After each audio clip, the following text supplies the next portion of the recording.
боиси қаноатмандист ки солиёни ахир соҳаи тандурустии изфара ба таври назаррас рушд меёбад. Пойгоҳи моддию техникии муассисаҳои соҳа пайваста мустаҳкам гардида, сатҳу сифати хизматрасониҳои тиббӣ беҳбудӣ меёбад. Дар арафаи ҷашни 29-солагии қабули Конститутсияи Ҷумҳурии Тоҷикистон боз як рӯйдоди неку хушоянд ба вуқӯъ пайваста дар беморхонаи минтақавии рақами 3 ҷамоати диҳоти Чилгазӣ нуқтаи эҳё ва ҷарроҳӣ мавриди истифода қарор дода шуд.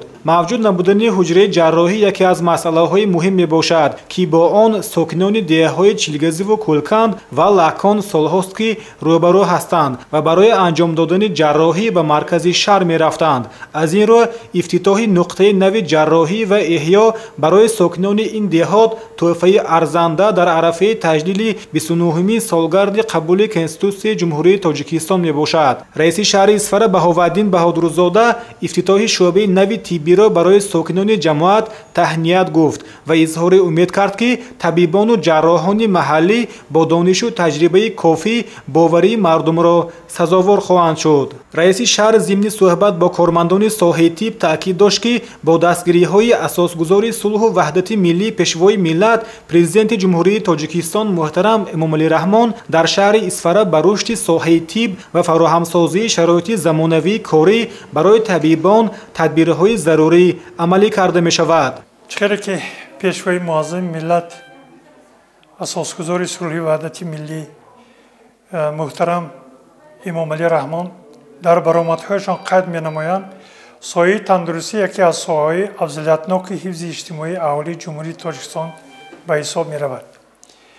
имрӯз бахшида ба рӯзи Конститутсияи Ҷумҳурии Тоҷикистон бо дастури супоришҳои муҳтарам вазири тандурустӣ ва ҳифзи иҷтимоии аҳолии Ҷумҳурии Тоҷикистон Ҷамолиддин Абдуллозода дар деҳаи Чилгазӣ, Кӯлканд ва Лакони ҷамоатҳои шаҳри Исфара боз як шӯъбаи нав, шӯъбаи ҷарроҳӣ ва шӯъбаи эҳёгарӣ кушода шуд.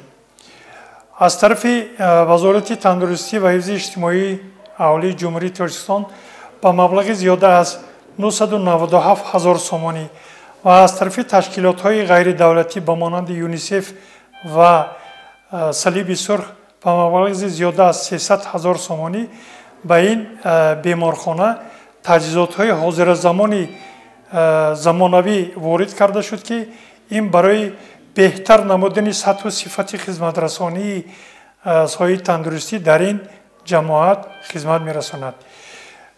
қобили қайд аст, ки чунин дастгириҳо аз тарафи мақомоти иҷроия ҳукумати давлатии вилояти Суғд, мақомоти иҷроия ҳукумати давлатии шаҳри Исфара низ қобили қабул аст ва имрӯз бо роҳбарии муҳтарам раиси шаҳр Баҳодурзода Баҳоваддин ин шӯъбаҳо ифтитоҳ карда шуд. ман боварӣ дорам, ки сатҳу сифати хизматрасонӣ дар ин беморхона боз ҳам баланд мешавад ва барои халқи худ хизмати софдилона мекунанд.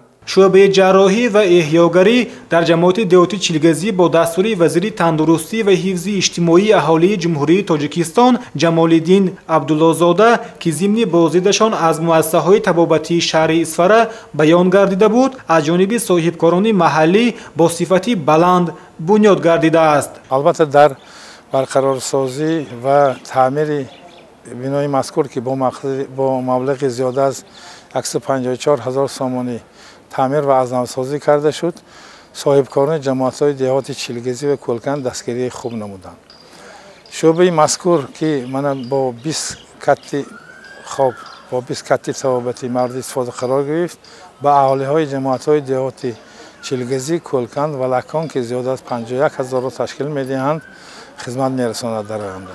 шӯъбаи ҷарроҳӣ ва эҳёгарӣ барои 4 кати эҳёгарӣ ва 14 кати ҷарроҳӣ пешбинӣ гардида, таҷҳизоти замонавии ҷарроҳӣ ва эҳёгарӣ аз ҷониби вазорати тандурустӣ ва ҳифзи иҷтимоии аҳолии Ҷумҳурии Тоҷикистон ба маблағи зиёда аз 1 225 000 сомонӣ таъмин карда шудааст. кормандони соҳа дар шӯъбаи замонавӣ ба эҳтиёҷмандони ҷамоат хизматрасонии тиббиро аз рӯи ҳамин намуди ёрии аввалияи ҷарроҳӣ баро хоҳанд монд. табибон аз ҳусни таваҷҷӯҳ нисбат ба рушди соҳаи тиб ва бунёди иншооти замонавӣ изҳори хушнудӣ карда, таъкид доштанд, ки барои халқу ватан хизмат мекунанд.